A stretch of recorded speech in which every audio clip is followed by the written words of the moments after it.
আসসালামু আলাইকুম, নমস্কার। আমি 2-3 দিন আগে আমার সিঙ্গেরবন্ধে একটা হোয়াটসঅ্যাপ গ্রুপে একটা মেসেজ দিতে চাইছিলাম, একটা ভিডিও পোস্ট করছে।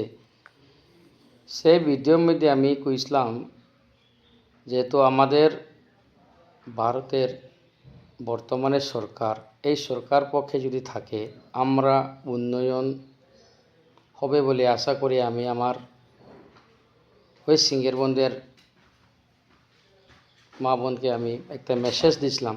এই মেসেজে দেখা যায় আমি বহুত কিছু বিভিন্ন মতে মানুষে বুঝাইতে গিয়ে উল্টাপাল্টা কিছু হয়েছে, যার জন্য আমি ক্ষমা প্রার্থী। আমি একজন মণিপুরী সমাজে বিলং করা মানুষ।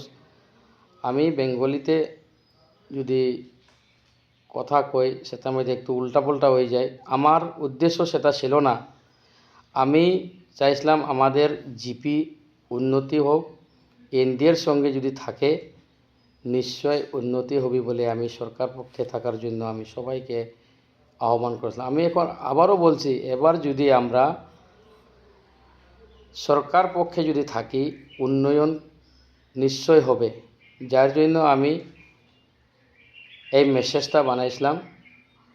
আপনারা যদি আমার উপরে যদি রাগ বা গুসা হয়ে থাকে আমাকে আপনারা ক্ষমা করবেন। নমস্কার।